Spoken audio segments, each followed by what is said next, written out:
Oi pessoal, tudo bem? Meu nome é Maria Chad, eu sou engenheira ambiental e nesse episódio do programa Café com GAC eu conversei com o Lucas Arnaz sobre ensaios pilotos de remediação. Nesse episódio vou mostrar um pouco sobre 2 skids de ensaio piloto, sendo um para bombeamento e um de extração de vapores. Acompanhe!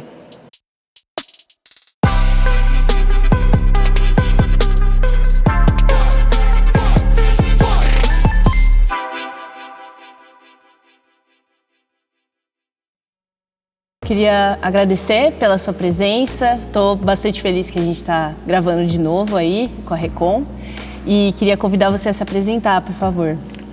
Bom dia, né? O prazer é meu de estar aqui com vocês. Meu nome é Lucas Arnaz, mais conhecido como Arnaz, porque a gente tem muitos Lucas, tanto aqui na empresa quanto também nos nossos parceiros. Eu tenho 27 anos, eu sou formado em Engenharia de Controle e Automação pela Unesp Sorocaba, que é um campus bem pequeno, inclusive só tem 2 cursos, que é Engenharia de Controle e Automação e Engenharia Ambiental. E foi por conta da Engenharia Ambiental que tem lá um amigo meu que eu acabei conhecendo a Rede Conditec. Eu entrei aqui há 5 anos e meio como estagiário e depois de 1 ano fui efetivado aqui e cá estou. Eu tenho uma carreira, vamos dizer assim, essa é a minha carreira no mercado de áreas contaminadas, 5 anos e meio que eu entrei de estagiário para engenheiro, coordenador da produção, gerente da produção e hoje eu faço um papel de gerente dos projetos e também especialista técnico na parte de automação e a parte técnica também da remediação, os equipamentos que a gente utiliza. Legal. E hoje então eu te convidei para a gente falar um pouco sobre os ensaios pilotos. Então, para a introdução, né? De acordo com a DD 38 da CETESB, nos projetos executivos a gente é obrigado a apresentar resultados de ensaios pilotos, né? Então muitas vezes, né, isso é negligenciado em projetos, mas acho que é importante mencionar que o piloto é mandatório, né? E caso não seja feito, é importante justificar por que não foi feito e tudo mais, né? Talvez em alguns casos também seja vinculado com ensaios de bancada ou eventualmente até substituídos, né, se for o caso. Mas o piloto é uma etapa muito importante antes da remediação. É a hora que a gente vai pegar o resultado da nossa investigação, de tudo que a gente investigou até agora, e ver se era isso mesmo, né? E ver se a remediação que a gente pensou no ensaio nos estudos de viabilidade, se isso realmente, né, se confirma no campo, se isso faz sentido, se essa remediação vai ser efetiva e vai trazer o resultado que a gente esperava. E mais que isso, né, se o sistema, como a gente dimensiona esse sistema para a gente gastar o mínimo possível, né, tendo uma eficiência razoável. E aí hoje a gente vai falar um pouco sobre os pilotos para extração de vapores e para bombeamento. Esses pilotos eles podem se aplicar a sistemas do tipo SVE, do tipo Pump and Treat, barreiras hidráulicas, por exemplo, também, e sistemas do tipo DPE. Então vamos falar primeiro sobre o SVE. O que é um sistema SVE, Lucas? Bom, a técnica SVE, né, extração de vapores do solo, nada mais é do que a aplicação de um vácuo nos poços de extração da nossa área a ser remediada, fazendo com que na zona não saturada, né, é importante a gente citar isso, um SVE ele parte que a contaminação vai estar na zona não saturada, a gente vai fazer essa extração dos vapores e encaminhar para um sistema de tratamento. Aí essa escolha de tratamento, a gente, obviamente, com base nos contaminantes que a gente tem presente na área, a gente vai estudar qual que é a melhor tecnologia, se a gente vai tratar com um leito de carvão ativado ou até o CATOX, que nem vocês mostraram no primeiro episódio. Legal. Então, o SVE é um sistema, né, que é projetado para quando a gente tem contaminantes em zona vadosa, seja no ar do solo ou seja no solo mesmo, né, um contaminante que está eventualmente adsorvido. E aí, com o sistema, com o ensaio piloto, o que a gente busca de dado, assim, né? O que a gente espera ter de dado depois que a gente finaliza um ensaio piloto de SVE, por exemplo? Primeiramente, assim, como você mesmo falou, que a gente busca num projeto de remediação tentar gastar o necessário, vamos dizer assim, no nosso projeto. A gente não quer nem gastar menos, nem gastar mais. Óbvio que o gasto que a gente faz menos, se ele for negligenciado, no final ele vai dar muito mais dor de cabeça para o nosso projeto, para o nosso cliente e para a sociedade em si. Então, num projeto piloto de SVE, por exemplo, a gente está buscando confirmar primeiramente, se aquela técnica vai ser efetiva naquele local. Isso a gente confirma, obviamente, com os dados das amostras de laboratório, se a gente está extraindo quais são a gama de contaminantes que a gente tem naquela área. E a gente precisa confirmar, no mínimo, 3 informações para a gente dimensionar um sistema de remediação full scale, que seria o vácuo ótimo do meu piloto ali, da minha área ser remediada, porque dependendo da condutividade hidráulica daquele solo, vou ter que aplicar um solo mais arenoso, um solo mais argiloso, eu tenho uma necessidade maior ou menor de vácuo, então isso me baseia para eu escolher qual é o equipamento correto, a minha bomba de vácuo correta, qual a tecnologia que eu vou usar. A vazão por poço, obviamente, para eu saber qual é o equipamento, assim, na questão de qual o tamanho desse equipamento e qual é o tamanho do meu sistema. Se eu vou tratar uma área que eu tenho 200 metros cúbicos por hora, são um equipamento de um tamanho X. Se eu vou tratar uma área que é 2.000 metros cúbicos por hora, é um equipamento totalmente diferente, as linhas totalmente diferentes, e aí eu tenho que me basear nisso. E por último, o meu raio de influência. Com a confirmação de qual é o raio de influência que eu tenho ali naquela área e também a vazão e o vácuo, eu consigo, também tendo, obviamente, a área total que eu tenho que ter atuação, eu consigo ter o número de poços que eu vou ter que eu vou precisar para o meu sistema full scale, número de poços versus vazão, na verdade, vazão, eu tenho a vazão total do meu sistema de extração. E com base nisso e também na carga de contaminante que eu vou estar extraindo ali no meu projeto, eu consigo dimensionar a parte não só de extração, mas a parte de tratamento. Qual é o tamanho da minha coluna de carvão ativado, ou qual é o tamanho do meu oxidador catalítico, para eu não sofrer depois. Não adianta nada eu fazer um projeto, vamos dizer assim, bem elaborado na parte de extração e na parte de tratamento eu peco. Um sistema de 2.000 metros cúbicos por hora que tem uma carga considerável de contaminante, eu colocar uma coluna de carvão ativado de 300 litros. Eu vou ter que trocar aquilo todo dia. E é um custo operacional de troca de carvão ativado muito expressivo. E até para incorporar algumas automações que também facilitam muito, né, o dia a dia, né, do trabalho. Então, quando você tem algumas partes do equipamento automatizadas, né, você consegue poupar muito recurso de operação, né? Com certeza, não só para garantir, vamos dizer assim, poupar tempo da leitura dos parâmetros do meu sistema, mas também para garantir que ele está sendo efetivo. Sim, ninguém vai colocar um operador para ir lá 2 horas da manhã e ler se o vácuo está sendo no nível que foi projetado. Sim. Mas com uma automação, uma telemetria do meu sistema, eu consigo ter esses dados. Se eu não vou olhar 2 horas da manhã da minha casa, pelo menos quando eu acordar 8 horas da manhã e eu abrir o computador, tem aquele histórico de dados da vida útil do meu projeto inteiro. Então eu consigo, na hora de fazer um relatório para mostrar para o órgão ambiental, já tenho muito mais facilidade. E você tem uma noção melhor de nuances também, né? Sim. Como ele se comporta conforme as estações do ano, conforme a elevação do NA, isso daí é muito importante para a gente no SVE também. E agora falando um pouco sobre o sistema de bombeamento, né? O que é essa técnica, quando ela é aplicável e a mesma pergunta, né? O que a gente busca responder com um piloto de bombeamento? Bombeamento, como a gente falou no SVE, a gente estava procurando um contaminante na zona não saturada, zona vadosa, agora a gente está falando da zona saturada. Então, um contaminante que ele está ali presente em fase dissolvida ou até em fase livre. Num piloto de bombeamento, a gente precisa confirmar primeiramente se tem fase livre.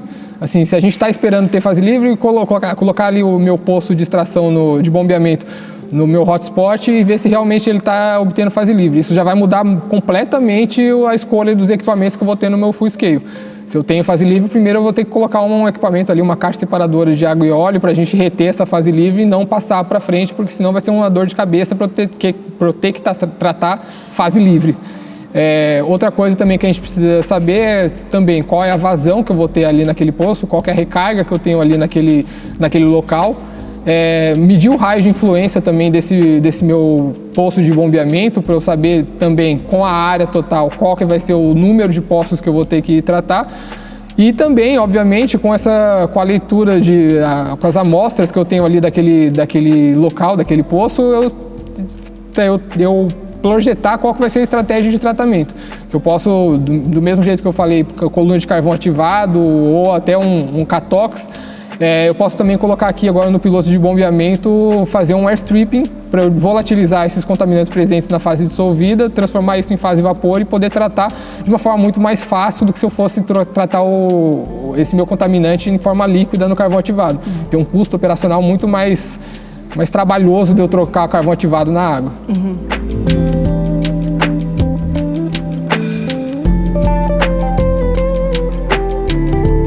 Então, gente, agora a gente está aqui na frente do piloto, né, de SVE, da estrutura do piloto. Então a gente está aqui só para fins de demonstração, a gente não tem nenhum posto, né, é só para demonstrar mesmo, né. E essa seria a entrada, né, do sistema. Então esse skid é projetado para 3 postos, né, Lucas? Isso aí, a gente tem uma capacidade para até 3 pontos de extração. A gente pode eventualmente expandir isso, mas a gente entende que para esse equipamento, num teste piloto, em geral, até 3 pontos de extração, a gente já consegue fazer uma boa análise ali daquela área para depois a gente projetar um sistema full scale. Aí aqui mostrando no nosso manifold aqui, que seria essa parte de onde a gente recebe os vapores. Primeiramente a gente tem essa parte aqui onde vai conectar a mangueira, que está ligada aos nossos poços. A gente tem aqui para cada um desses pontos um ponto de extração, uma válvulinha que a gente abre aqui para coletar vapores. O meu vacômetro para medir qual que é o vácuo que eu estou aplicando ali e um rotâmetro para eu saber qual que é a vazão individual de cada um dos poços. Aqui uma válvula, se caso eu quiser funcionar só com um poço, eu abro ela e funciono só com 1, 2 ou até 3. Daqui do manifold, os vapores passam aqui para o nosso tanque de vácuo, que ele é um tanque que tem a função de separar a fase líquida da fase vapor e até os possíveis condensados. Como eu falei, num teste piloto de SVE, a gente não espera ter condensados, não espera puxar água, mas se caso isso aconteça, a gente vai reter ele aqui para quando tiver um certo nível de líquidos aqui dentro, a gente usa essa bomba aqui centrífuga para direcionar para um tanque ou até para a linha de descarte do cliente. Daqui do tanque de vácuo, os vapores passam aqui por essa tubulação aqui em cima, que vão passar para aquele filtro ali, aquele elemento ali é um filtro de sucção para ele reter as partículas, não deixar com que partículas sólidas vão para frente, porque logo à frente dele a gente tem aqui a bomba de vácuo. Essa bomba de vácuo aqui, que é esse equipamento aqui preto, ela é uma bomba de vácuo do tipo Garra, ela é super dimensionada para esse equipamento, porque num teste piloto a gente quer exaurir todas as possibilidades de operação que a gente vai querer. Então é um equipamento que ele pode, que ela chega até 300 metros cúbicos por hora de vazão e pode atingir um vácuo de até 24 polegadas de mercúrio, que a gente entende que em termos gerais 24 polegadas de mercúrio a gente consegue no solo brasileiro testar todas as possibilidades. Acima disso talvez não seja nem viável uma remediação naquele solo. Então a gente consegue com esse equipamento aqui fazer todos os testes possíveis de vácuo e vazão no meu poço. Então esse filtro de ar, né, ele serve para os particulados não chegarem até aqui embaixo, certo? Exatamente. A bomba de vácuo, essa bomba do tipo garra, ela é exatamente como o nome diz, ela é como se fosse uma garra que entra em contato com a outra. E esse contato, ele é milimétrico, assim, são frações de milímetros que ficam de espaço disponível, que é justamente para gerar esse vácuo tão alto. Se a gente colocar uma partícula sólida em contato ali, ela vai começar a causar um atrito muito forte aí entre essas duas garras e vai danificar o equipamento. Então, não só para esse tipo de bomba, mas uma bomba de vácuo em geral, um soprador de canal lateral, um soprador de lóbulos rotativos que a gente chama de RUTs, todas elas não vão bem, não gostam de receber partículas sólidas e nem água. Então ela é uma bomba para vapores, a gente quer puxar vapores. Bom, e aí aqui continuando, da minha bomba de vácuo que está aqui atrás, o processo de geração de vácuo, ele vai acabar esquentando esses vapores, esquentando esse fluido que vai passar nela. Então na saída dela, dependendo da minha condição operacional, eu posso ter uma saída de vapores de até 120 graus, 150 graus. Isso, se eu for passar no carvão ativado, vai me dar um problema muito grande, pode até chegar a pegar fogo. Além da eficiência de retenção, de absorção nele, diminuir drasticamente. Então, entre a minha bomba de vácuo e a minha coluna de carvão, eu coloco um trocador de calor, que a gente popularmente chama como after cooler. Ele vai servir para... Ele tem aqui 2 ventiladores que vão estar puxando o ar atmosférico e jogando ali no interior dele, e por dentro dele passam os vapores. Então ele vai resfriar esses vapores até uma temperatura... Claro que vai variar com a temperatura, em função da temperatura atmosférica e também da temperatura dos vapores, mas a gente quer ali na saída no máximo 50 graus, 45 graus. Da saída aqui do meu after cooler, ele passa por essa coluna de carvão ativado aqui de 300 litros, ou 150 quilos de carvão ativado, que a gente entende que para um teste piloto, o tempo de duração de teste piloto que pode variar, mas geralmente a gente está falando de coisa de 1 ou 2 semanas para um teste de SVE, a gente entende que uma coluna já é suficiente para conseguir adequar, suprir todo esse teste. Então a gente tem também na minha coluna de carvão ativado ponto de amostra tanto na entrada como na saída, para eu também ter uma análise de laboratório para eu saber qual que está sendo a eficiência do meu carvão ativado. E por fim, a gente tem a chaminé ali para soltar os vapores já tratados para a atmosfera. Bom, aqui a gente trouxe alguns equipamentos que a gente utiliza num teste piloto de SVE, que são as famosas cabeças de poço, que é o dispositivo que eu vou colocar ali para eu acoplar no meu poço e poder sair com uma mangueira até o meu skid de remediação. Aqui a gente tem 2 cabeças, só mostrando aqui que na verdade elas são bem similares. A única diferença é que essa daqui tem um pontinho de amostra aqui para eu poder medir tanto o vácuo quanto às vezes pegar uma amostra de gases aqui. Então, basicamente, eu vou acoplar essa parte aqui, essa luva flexível no meu poço, no caso desse daqui de 2 polegadas, e aqui eu saio com a minha mangueira. Essa daqui também, a mesma função, só que aqui eu tenho para um 4 polegadas. Aqui também eu vou conectar a minha mangueira e saio com ela. Aqui uma válvula eu abro e fecho para eu coletar os vapores ou medir o vácuo. Além do meu posto de extração, é muito importante no teste piloto que eu tenho os postos de monitoramento também para eu conseguir medir qual que está sendo o meu raio de influência. Eu poder medir qual que está sendo o vácuo em cada um deles para eu ter essa medida de até onde eu estou tendo influência. Então aqui, de forma geral, né, um poço onde você está extraindo, instala 2 ou 3, né, ajusantes com distâncias conhecidas, né, para entender como que o raio de influência está se comportando quando distancia ali de onde você está extraindo. Exatamente, para a gente também ter uma leitura vamos supor, eu estou aplicando aqui 8 polegadas de mercúrio, até onde eu estou chegando para eu ter efetividade dessa minha extração aqui nesse ponto. E aí, para eu poder medir isso, eu também tenho outras cabeças de poço, que basicamente seria um ponto onde eu vou conectar no meu poço, para também medir o meu vácuo ali. Então eu tenho um pontinho aqui que eu abro, conecto num medidor de pressão diferencial, ou na verdade só um medidor de pressão já daria conta. Aqui a gente tem um medidor que ele é um manovacômetro digital, a gente tem aqui o displayzinho dele digital, ou então a gente poderia até vir com um equipamento mais analógico. Então a função dele é conectar em um desses pontos aqui no medidor e medir qual que está sendo a minha pressão que eu tô tendo ali naquele meu poço, ou de extração ou meu poço de monitoramento. Eu faço isso com o auxílio de uma mangueirinha mesmo, simples, não tem muito segredo. Em alguns casos eu posso também querer já, vamos dizer assim, ter uma instrumentação melhor no meu projeto piloto. Eu não quero ter que ficar indo com minha mangueirinha ali o tempo todo. Então eu posso fazer uma cabeça aqui, uma cabeça não desnecessariamente grande, vamos dizer assim, ela serve para a gente testar em outros tipos de técnicas também, mas aqui eu quis simular também que a gente colocou um vacômetro direto na minha cabeça de monitoramento. Então eu consigo, colocando ela ali, eu já garanto que eu vou estar medindo ali o tempo todo. Eu vou estar ali com minha visualização local o tempo todo, e também tem uma válvula aqui para caso eu quiser medir a amostra de gasosa ali dos vapores.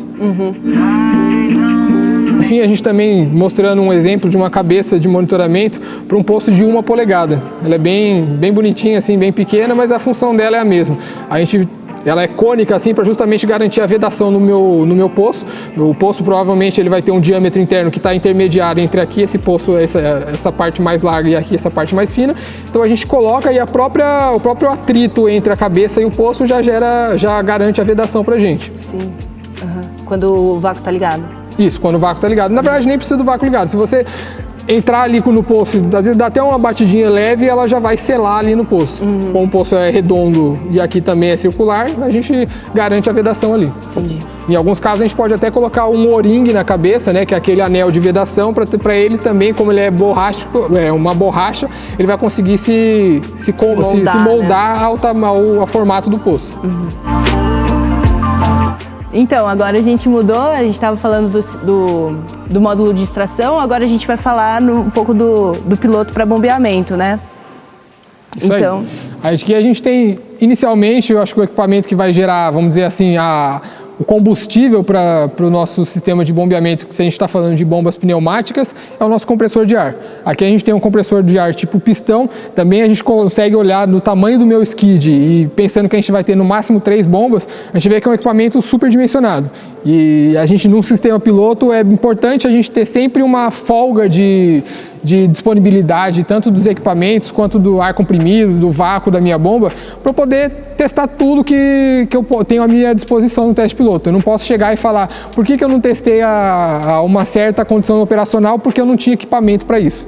No teste piloto, a gente precisa ter todos os equipamentos à nossa disposição. Então aqui eu tenho o meu compressor de ar tipo pistão, que vai entregar o ar comprimido para as bombas. E não se usa parafuso para piloto? Pode ser utilizado também, mas como um teste piloto a gente entende que é uma duração menor, um compressor do tipo pistão, ele trabalha melhor em zona aberta. Aqui a gente está falando de uma área, assim, ele tem até um telhadinho, mas geralmente no meu piloto eu vou levar para uma área aberta, que não tem muita cobertura.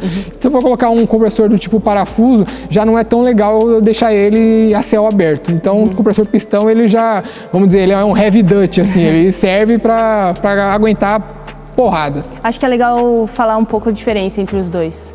É muito legal a gente poder falar também a diferença. Um compressor tipo pistão, ele é bom por conta disso, ele tem um custo de aquisição menor, um custo de manutenção também dele é menor em relação ao compressor do tipo parafuso, porém um dos problemas dele é a questão do ciclo de operação. O compressor tipo parafuso, ele não é feito para operar o tempo todo.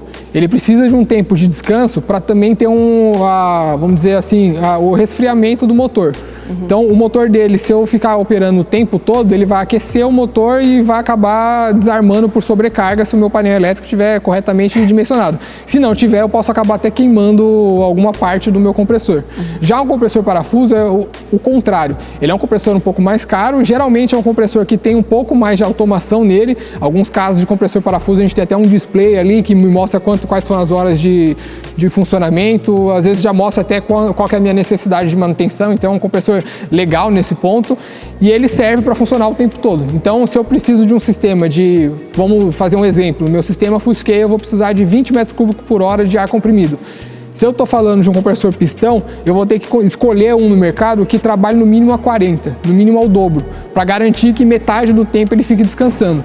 Se eu vou falar para um compressor tipo parafuso, eu posso escolher um que trabalhe a 20. Obviamente, se eu preciso de 20 no meu sistema, é melhor eu dar uma folguinha, um de 25. Então eu posso escolher um que talvez seja até um tamanho menor e que na prática ele vai me dar uma maior garantia operacional. E também no caso de um piloto, não justifica, né? Essa limitação operacional, ela não atrapalha, na verdade, né? No caso de usar o compressor pistão, né? Exatamente, e é por isso também que a gente tem um compressor grande. Se eu fosse falar num sistema já full scale, esse compressor aqui conseguiria alimentar sem problemas, vamos dizer assim, até umas 10 bombas pneumáticas. Então aqui, como a gente está falando de no máximo 3, a gente não vai ter esse problema de falta de disponibilidade de ar comprimido para elas. E quando você diz que tem que ter esse tempo de descanso, esse tempo de descanso é de quanto?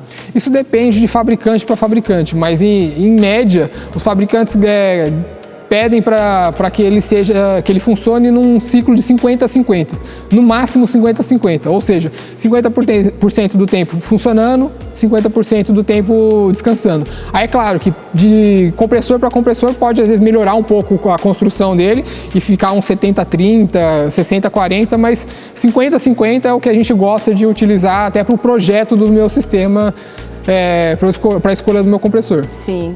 Mas tem algum caso que pode ficar o sistema desligado metade do tempo? Não quer dizer que ele vai ficar o tempo desligado. Vamos dizer, eu tenho aqui um compressor que ele vai encher o meu cilindro de ar comprimido. Eu tenho que calcular qual que vai ser o tempo de consumo desse cilindro de ar comprimido para eu voltar a funcionar. O sistema de remediação continua funcionando, ele não vai parar. Ele fica o tempo todo funcionando porque eu tenho uma reserva de ar comprimido aqui embaixo. Só que eu preciso calcular essa reserva para ter a minha disponibilidade o tempo todo para as autopumps. Então ele geralmente funciona, vamos dizer assim, um compressor parafuso pistão do tipo padrão assim, ele começa a encher de pressão, aí ele chega a mais ou menos 10 bar ou 8 bar, ele para descanso, e aí se a pressão cair de 6 ou 5 bar, ele volta de novo. Então ele fica sempre nesse ciclo de garantir no mínimo 5 bar, que na maioria das bombas pneumáticas é mais do que suficiente para a gente conseguir bombear. Boa. Tá. vamos continuar, né? Que não é sobre compressor. Exatamente. Aqui o compressor ele só está gerando combustível para a minha bomba pneumática. Isso. A minha bomba pneumática está lá instalada no poço, ela vai estar bombeando água. Essa água vai chegar aqui também nesses instrumentos aqui que a gente também chama de manifold. Aqui no meu manifold, também de 3 pontos, eu tenho a parte aqui no meu espigão onde eu vou conectar essa mangueira que está conectada à minha bomba lá no poço, um ponto de amostra e um manômetro aqui para eu saber qual está sendo a pressão aqui que chega até aqui. É importante ter esse manômetro porque às vezes se a minha bomba, para eu até checar se essa bomba está funcionando, em conjunto com o manômetro e o meu hidrômetro aqui, eu consigo ver se ela está gerando pressão ali na linha. E inclusive, é claro, se eu tiver, vamos dizer, um problema operacional, é muito difícil, mas pode chegar a acontecer de o operador por engano, acabar fechando uma válvula. Se ele fechar a válvula e a bomba estiver funcionando, a gente vai ver essa pressão subindo. E às vezes pode nem ser essa válvula fechada, mas talvez a minha válvula de retenção deu uma entupida, travou por algum motivo. Eu consigo também checar por esse instrumento aqui. É sempre importante quando a gente está dimensionando, projetando um sistema de remediação, a gente poder colocar medidores de vazão, medidores de pressão em pontos estratégicos para a gente garantir que a gente possa, numa visita de manutenção preventiva, saber onde que eu já estou tendo ali um problema para eu necessitar uma limpeza, necessitar uma troca de um equipamento. Tipo, ter trechos menores, assim, né, para que você consegue segmentar, né, e até ver escape, né. Exatamente. Assim, se minha bomba lá está funcionando, não está chegando nada de água aqui, automaticamente eu já penso, está tendo vazamento em algum ponto. Nesse trecho aqui, né? Exatamente. E aí também é legal, a gente, que nem você comentou, de ter pontos em trechos diferentes, porque às vezes eu posso estar numa linha, não nesse caso, mas eu tenho uma linha grande, e no começo lá está dando muita pressão. No fim dela não está dando nada, eu já sei que alguma coisa ali nesse meio está fazendo com que a pressão dessa linha aumente. E aí eu posso fazer esse check muito mais, de uma forma mais assertiva para eu diminuir o tempo de manutenção ali do meu sistema de remediação. Então aqui continuando, cada um desses pontos, aqui eu tenho até um ponto adicional que eu posso conectar em um outro manifold, se caso eu quiser colocar mais bombas, ou então, como eu mostrei lá no meu sistema, no meu skid SVS, caso eu estiver funcionando com os dois em conjunto, um piloto DPE, eu posso conectar a mangueira ali da minha bomba centrífuga que tira os líquidos do meu tanque de vácuo, eu conecto aqui também, para eu não precisar ficar direcionando aqueles líquidos para um lugar e eventualmente esse daqui para outro. Eu mando tudo aqui para o meu sistema de tratamento. Entendi. Aí beleza, daqui do meu manifold eu mando para minha caixa separadora. Aqui se eu estiver trabalhando, ela tem dupla função, vamos dizer assim. Ela serve tanto para separar a fase livre, se caso eu tiver uma fase livre, no caso desse tipo aqui, uma fase livre do tipo El-Nepo, que ela vai ficar aqui sobrenadando, ela vai ficar aqui nessa parte de cima. Dentro dela eu tenho um skimmer, que é um equipamento que a gente regula para justamente pegar esse filme de óleo, essa fase livre que tiver aqui dentro desse equipamento, e eu direciono ele por essa mangueira aqui a um tanque, um IBC ou um tambor, que vai ter somente fase livre. E a outra função dela, nesse caso aqui, é também servir como um tanque de controle, porque daqui para frente eu não vou ter mais nenhum equipamento que vai conseguir gerar força para essa água fluir. Então eu vou ter que colocar uma bomba centrífuga. Aquela bomba centrífuga ela depende de um controle de nível. Então eu preciso ter um controle aqui, né, alguns sensores de nível nessa minha caixa separadora. Se caso eventualmente, às vezes alguns clientes perguntam: ah, mas eu não tenho fase livre, pode tirar a caixa separadora desse skid? Não pode, porque nesse caso aqui ela também tem essa função de fazer o controle de nível para minha bomba funcionar. Todos os equipamentos todos os vasos de pressão desse skid ou de qualquer sistema de remediação, é muito importante que a gente atenda a NR13. E aqui a gente está falando, no caso desses dois skids que a gente comentou, a gente tem as colunas de carvão ativado, o meu filtro bag, o compressor e também o tanque de vácuo. São todos filtros e vasos de pressão que precisam ser enquadrados e controlados pelo NR13. Bom, e aqui continuando, da minha caixa separadora, ela vai passar ali pela bomba centrífuga que a gente comentou, e em seguida a gente vem para o meu filtro bag. É um filtro que a gente serve para reter sedimentos, né, partículas sólidas, então dentro dele a gente tem um elemento filtrante igualzinho a esse daqui, que ele funciona para reter essas partículas, reter os sedimentos. Aqui dentro dele a gente tem a especificação de qual que é a micragem, né? Qual que é o espaço, o tamanho da partícula que ele vai poder, até quanto ele vai reter. Então aqui nesse caso eu tenho um de 25 micra, mas em termos gerais no piloto a gente acaba utilizando um de 100 micra, depende muito de como tiver sendo a saturação ali, a gente pode reduzir um pouco. Qual for a estratégia após isso, a gente está colocando um air stripping depois do meu filtro bag, é interessante que a gente deixe a água, o líquido, o mais livre possível de sedimentos, para eu aumentar a vida útil do meu stripping e não precisar fazer manutenção, limpeza das bandejas. Só que ao mesmo tempo, né, se você deixa a micragem muito pequena, ela vai ter problema de aumentar a periodicidade de manutenção. Sim. E aí, como a gente sabe que é a hora de dar manutenção, trocar o elemento filtrante? Aqui a gente tem dois manômetros, dois indicadores de pressão. O de baixo, que seria a entrada dele, e aqui a saída dele. Então aqui a gente tem o elemento filtrante aqui dentro, a gente tem qual que é a diferença entre um e o outro. A partir do momento que passar mais ou menos de 1,5 bar essa diferença, 1,5 kg força por centímetro quadrado, a gente sabe que é a hora de trocar. E aí numa automação eu posso até colocar um transmissor de pressão aqui e eu saber informar o meu operador na telemetria, num alerta de SMS, é a hora de trocar o bag. Isso num teste piloto, nesse caso a gente tem somente um bag. Quando for necessária a troca dele, a gente tem que parar a operação do meu sistema piloto, tirar aqui esses parafusos, saco aqui a minha tampa e troco o meu elemento bag. Num sistema de remediação full scale, já não é tão interessante que eu fique parando para toda hora fazer essa troca. Então, geralmente a gente coloca mais do que um filtro bag, depende, claro, da vazão do meu projeto e também da questão financeira, né? A gente pode colocar 2, 4, 8 filtro bags em série ou em paralelo. Isso também é uma coisa muito legal, que a gente pode colocar conjuntos de filtro bag em série. O primeiro para reter, vamos dizer assim, o grosso de sedimento, talvez uma micra um pouco maior, 100 micra, e os próximos a gente vai diminuindo para justamente fazer essa filtragem mais fina, que aí eu consigo trabalhar melhor essa questão de troca de elemento filtrante. O filtro bag, no caso de um módulo de água, faz o mesmo trabalho que o filtro de ar lá no caso do SVE, né? A remoção de particulado. Só que no caso do filtro bag, no skid de água, esse filtro ele é descartado, né? Depois que ele satura, joga fora. E no caso do filtro de ar, que a gente trouxe aqui para mostrar, ele é lavável. Exatamente. Aqui no filtro de água, no filtro do sistema de ar, geralmente, num piloto a gente não faz essa instrumentação porque o tempo de duração dele é reduzido. Melhor. Mas um sistema full scale, um sistema já maior, a gente coloca entre a entrada e a saída desse filtro, a gente coloca um medidor de pressão diferencial. De forma análoga que a gente falou aqui do filtro bag. A gente sabe que a perda de carga que estiver tendo, que é a diferença de pressão entre um ponto e outro, a gente consegue descobrir qual que é a hora de lavar ele. Geralmente a gente fala, nesse caso desse filtro aqui, em torno de 15 a 20 polegadas de água. Então quando estiver dando mais ou menos essa leitura no nosso medidor de pressão diferencial, o operador sabe que é a hora dele paralisar e fazer uma limpeza no elemento filtrante. Tirar ali toda a sujeira que possa ter nele com água ou até detergente neutro. E aí tem que esperar secar completamente para colocar. Exatamente. Às vezes, se a gente conseguir ligar o próprio sistema de vácuo, ele já vai dar uma ajuda ali para secar ele.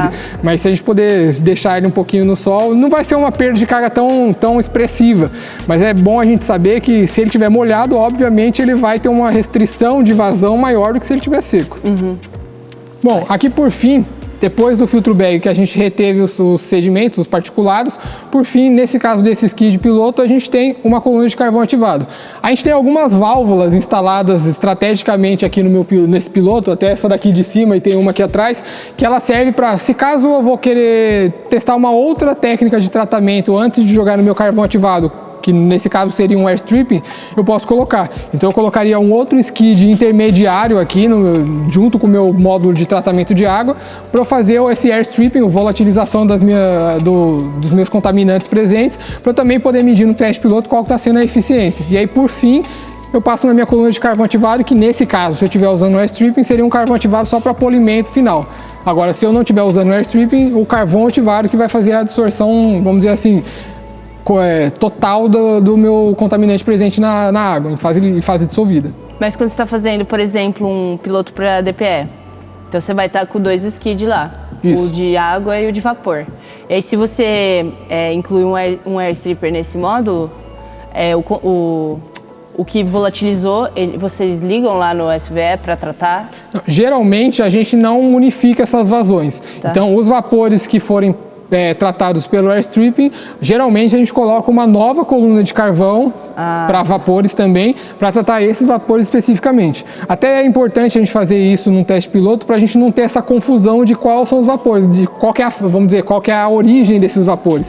Se é o vapor que estava ali presente no solo mesmo, e na zona vadosa, que eu estou extraindo vapor direto do solo, ou se é um vapor que eu volatilizei da minha fase líquida. Então, se a gente confunde isso, pode às vezes acabar induzindo a uma necessidade de um equipamento, talvez para a fase vapor, não necessário, porque na verdade ele está presente na fase líquida e a gente só volatilizou ele. Aqui mostrando o que a gente falou ali do compressor de ar, na verdade a gente precisa ter uma forma controlada de como esse ar vai ser entregue às bombas, as bombas pneumáticas que estão nos postos. Então aqui a gente tem, na saída do meu compressor de ar, a gente tem 2 filtros, eles são filtros também, como a gente falou, do filtro bag e também do filtro de sucção. Eles servem para reter particulados e também, nesse caso, para reter possivelmente um óleo que pode estar vindo do compressor. Como ele é um compressor não isento de óleo, ele pode acabar empurrando um pouquinho de óleo para frente. E a gente não quer jogar óleo num poço de remediação, é meio loucura. A gente está tratando uma coisa e piorando a outra. Então a gente tem esses 2 filtros e depois esse equipamento aqui é chamado de solenoide. Ele é como se fosse uma válvula, na verdade ele é uma válvula de acionamento elétrico. Por que a gente coloca isso? Para a gente ter a automação do meu sistema, do meu skid piloto. Se caso eu estiver bombeando aqui e eu estou bombeando numa vazão maior do que o meu sistema consegue tratar, eu estou entrando com mais água do que está saindo. Então eu vou ter que parar essa água que está entrando. E como que eu faço isso? Eu tenho um sensor de nível máximo na minha caixa separadora. Se caso ele for acionado, ele corta o ar comprimido das bombas.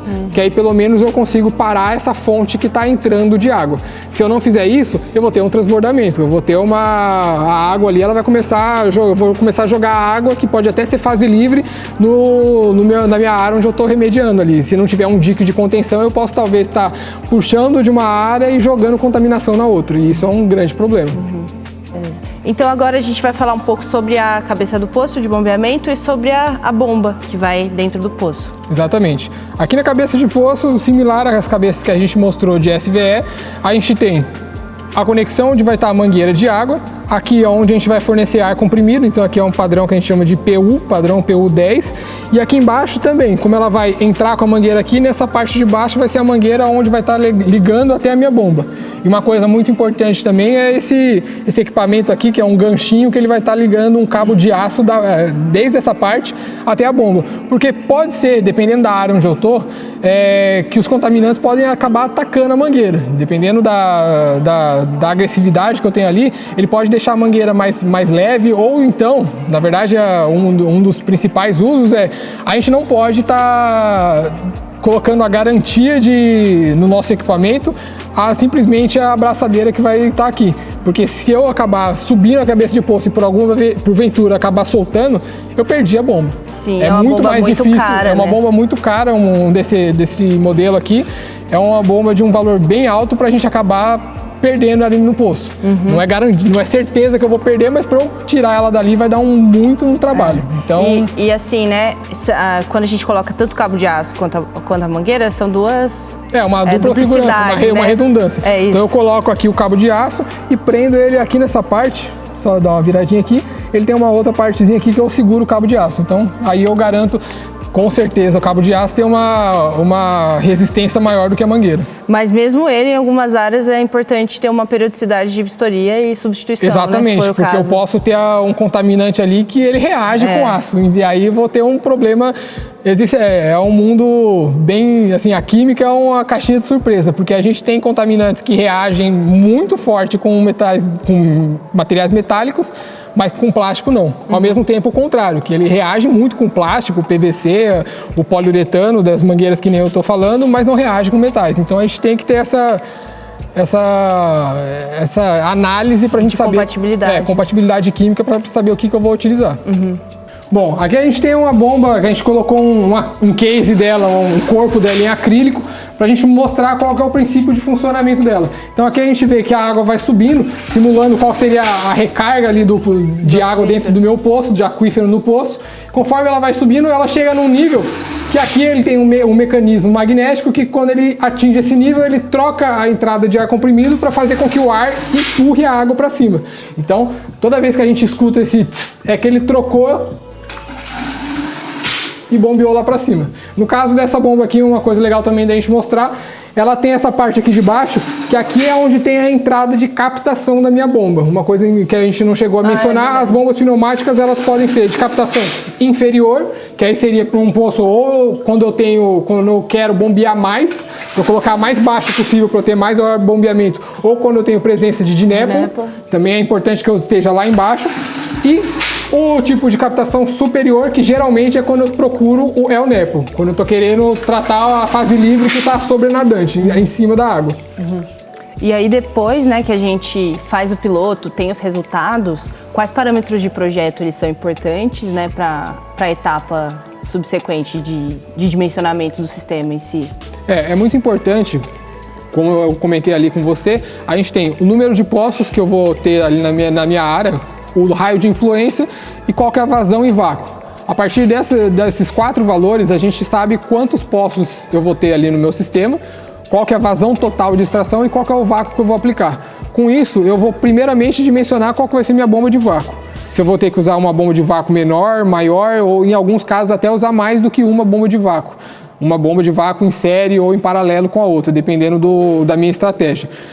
Com isso, eu tenho a minha vazão total que vai passar em cada linha do meu processo. Então, se eu estou falando de uma vazão de 400 metros cúbicos por hora, talvez uma tubulação de 3 polegadas já seja suficiente. Uma vazão de 1000 metros cúbicos, eu tenho que subir um pouco, talvez 4, 5, até 6 polegadas. E isso é muito importante, principalmente no projeto executivo, que a gente tem que discriminar qual que é os parâmetros de eficiência do meu sistema de remediação, e eu tenho que fazer o cálculo de perda de carga para isso. Não adianta nada eu projetar muito bem aqui o meu sistema de remediação, o meu filtro, minha coluna de carvão ativado, minha bomba de vácuo, e eu estou usando uma tubulação muito fina, muito pequena. Se eu usar essa tubulação, talvez não vai chegar nada de vácuo lá no poço, eu vou perder toda essa pressão, né, o meu vácuo de extração, vou perder ele todo na minha linha. Isso é muito importante a gente validar também na hora pós-teste piloto para projetar o meu sistema de remediação. Beleza, então, acho que deu para abordar bem, né, os 2 sistemas. Agradeço muito a sua presença, acho que foi muito enriquecedor, assim, deu para mostrar na prática, né, pro pessoal. Obrigada mesmo por ter aceitado o convite. Eu que agradeço, pra gente é sempre uma felicidade muito grande poder mostrar os equipamentos, mostrar como funciona a remediação na prática, né? Isso é muito importante também para quem está entrando no mercado, quem já é há um tempo no mercado, mas fica um pouco teórico naquela parte de plano de intervenção. É importante a gente saber o porquê que a gente está fazendo isso. Não só como uma obrigatoriedade, mas também a gente entender a parte por que é obrigatório. Por que é importante fazer certo? Isso é um caminho que a gente tem que seguir o tempo todo para fazer com que a nossa remediação dê certo e que os objetivos sejam alcançados. E para a gente também, quem é de consultoria, né, tem que aprender pelo menos as funcionalidades que tem, né, as potencialidades também para fazer ajuste de operação durante a operação do sistema, manutenções do sistema e trabalhar em conjunto, né, ainda que esse equipamento seja alugado, enfim, comprado de um outro fornecedor. Mas agradeço muito mesmo pela sua presença. E é isso, gente. Espero que vocês tenham gostado do episódio e a gente se vê no próximo episódio do programa Café com GAC.